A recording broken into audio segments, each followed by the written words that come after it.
There are two things that make or break your job: the pay and the people you're forced to work with. And since the pay is probably garbage, let's talk about the real reason you're clocking in with a headache: the coworkers. Now, I've had my fair share of jobs, and at every single one, there's always one person that ruins it for everyone else. So let's break down the types of coworkers, and let's just get into it. Starting it off, we have the overachiever. This person shows up every day like they're training for the Olympics of customer service. They don't walk, they power stride. They don't talk, they announce. And you just know they've got a notebook at home with color-coded tabs labeled tasks nobody asked me to do, ways I can passive-aggressively make everyone else look lazy, and smile practice. They volunteer to do the job that you're already doing just to prove that they're better at it. Like, oh, I'll take over cleaning the grill. No, I'm already here. I'm literally wiping it right now. They treat everything like a competition. You say you closed 3 registers last night, and they're like, oh, I actually did 4, and I also restocked the freezer and trained a new hire while fasting. Congrats, man, you win. You get absolutely nothing. The manager didn't even notice. They were too busy vaping behind the building. All right, number 2, the trauma dumper. This is the one coworker who mistakes work for group therapy. You say something simple like, hey, how's your day going? And suddenly you're being hit with, my cousin just got out of jail, my boyfriend stole my car again, and I'm starting to think that my dog is racist. Like, bro, it's 9 a.m. I'm just trying to eat my Pop-Tart in peace. The worst part is you never know how deep they're gonna go. You might just be trying to split a shift, and suddenly you're knee-deep in childhood trauma, failed relationships, and some weird pyramid scheme they joined last year. And it's always like when you can't leave, like you're trapped at the register while they're behind you telling you their life story, and the customer in line is just standing there like, damn, you good, bro? Now you've accidentally become their emotional support coworker. You didn't sign up for this. You just wanted to bag groceries and go home, but now you know more about their divorce than their own lawyer does. All right, next up we got the flirt. This person treats the workplace like a dating app. They're not even subtle either. They're walking around winking, calling people babe, offering back rubs in the break room. It's like they came for a job and they stayed for the situationship. They flirt with everyone. New hires, managers, customers, the health inspector. It's all fair game. They'll lean on the counter like, you really gonna clock out without saying goodbye? Yeah, I value my peace.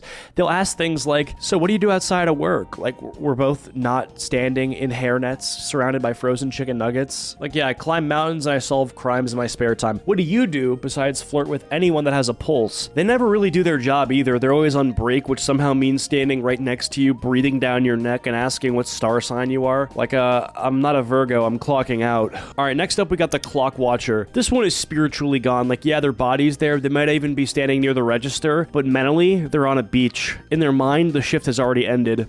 They check the clock every 10 minutes, like something's gonna change. They'll be like, yeah, how long till break? You'll say 30 minutes, 5 minutes later. Okay, how long now? And I can't even hate because I am this person sometimes. And you know it's a bad day when they start making deals with themselves. Like, okay, if I make it to 3 p.m., I'll reward myself with a soda. If I survive till 4:15, I'll pee. If I make it to clock out without quitting, I'll eat a cookie. And they do the bare minimum, like bare. They'll pick up one box and act like they just rebuilt Rome. Oh my god, I'm exhausted. You've been sitting on a stool in front of the fan. But hey, at least you're not causing the chaos. They're just surviving. And honestly, in this economy, it's valid. Next up, we got the drama addict. You could be having the most normal shift and this person will pull up like, okay, so did you hear what happened between Jessica and Brandon? No, and I didn't want to, but now I have to. They know everything. Who got written up, who's dating, who's getting fired, who cried in the freezer. They're like the gossip Google Doc of the workplace. They'll whisper stuff to you like, don't tell anyone I said this, and then go tell someone else that you said it. Working with them feels like being on a reality show that you didn't audition for. You'll be stocking the shelves and they'll go, don't look, but the guy in aisle 3 is the reason Brittany almost quit. I'm just trying to scan some soup, bro. The worst part is they love conflict. If there's drama, they're not running from it, they're narrating it, adding commentary, throwing in plot twists. If you ever hear the phrase, I'm not trying to start anything, but they're absolutely trying to start something. All right, next up we got the this isn't my job guy. Oh, this guy's legendary. You ask him to do literally anything slightly outside of his normal routine, and he's like, yeah, that's not really my department. Pull your pants up and fix your hat. Take the trash out, sir. Okay, come on. Time out. Come on. Bro, you're not on a cruise ship. We all work the same register. You'll be drowning in customers, phones ringing, register smoking, and he'll be over in the corner alphabetizing candy bars like that's what's keeping the business alive. He'll say things like, yeah, I just stay in my safe zone. Your zone is useless if the whole building's on fire. And you just know the manager asks, like suddenly he's everyone's hero. Oh yeah, I helped clean up earlier. No, you didn't. You helped watch me suffer. Next up, we got the new hire that's already better than you. This one hurts. They've been there for like, what, a week? 2? And somehow they've already mastered the system, memorized the schedule, befriended the manager, and organized the stock room. Meanwhile, you've been here for over a year and you don't even know how to clock out without asking. They say stuff like, oh, I just picked it up quick. Bro, are you secretly the founder of the company? They correct you on procedures. Oh, actually, we're supposed to do it like this. Oh, sorry, dude, I didn't realize I was talking to the chosen one. And the worst of all, they like the job. They're smiling, whistling, excited to be there. Like, bro, give it 3 more shifts and a customer who yells at you over coupons, and you'll join the rest of us in suffering. We're bringing it home with the mysterious one, the ghost. They're on schedule, they exist technically, but no one has physically seen them in months. You hear their names all the time. Oh yeah, Brian was supposed to work that day. Brian? Bro, Brian is a myth. He's not real. He's a workplace urban legend. One time you thought you saw him, but he was just a guy from a different department. They always have some bizarre excuses too, like, oh yeah, I've just been sick for 3 weeks, but I might come in next Thursday. Might? What are you, a seasonal Pokemon? But what's crazy is they never get fired. They're like a protected species. There's an endangered species right there.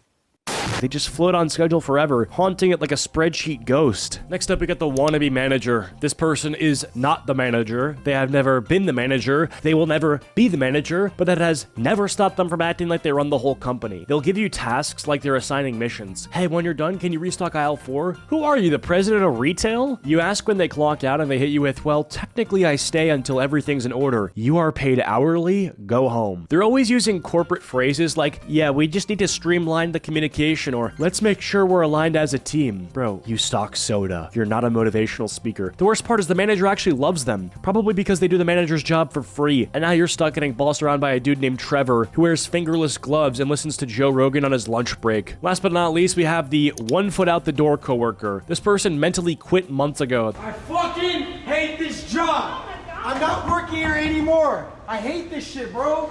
You guys don't pay me enough. Don't pay me enough. I hate this shit. They're just here until their music blows up or their clothing brand takes off, or they're finally ready to move to LA. Like, newsflash, they will not. They show up late, leave early, and somehow still act like they're doing you a favor just by being there. You ask them to do something simple and they hit you with, yeah, I don't even care anymore. Bro, I'm not gonna be here much longer. Yeah, you said that 2 paychecks ago, my guy. They keep a backpack on that at all times, like, any moment now I could walk out. Like, then they don't. They're the ones telling customers stuff like, you don't actually want to buy this. It's overpriced and it falls apart in a week. Then they turn to you and they say, yeah, I'm just being real. Like, no, you're being unemployed. But honestly, kind of a legend, because they're doing what we wish we could all do. Just say nah and walk away. The problem is they never actually do. They just linger like a TikTok trend that won't die. Anyway, that's the full roster. Coworkers are weird. Some of them become your best friends. Others are the reason that you fake coughing so you can leave work early. But together, well, you make the place either tolerable or a literal war zone. Let me know who I missed, and I'm sure there's 100 more. Yeah, thank you guys so much for watching, and I'll see you guys all in the next one. Peace.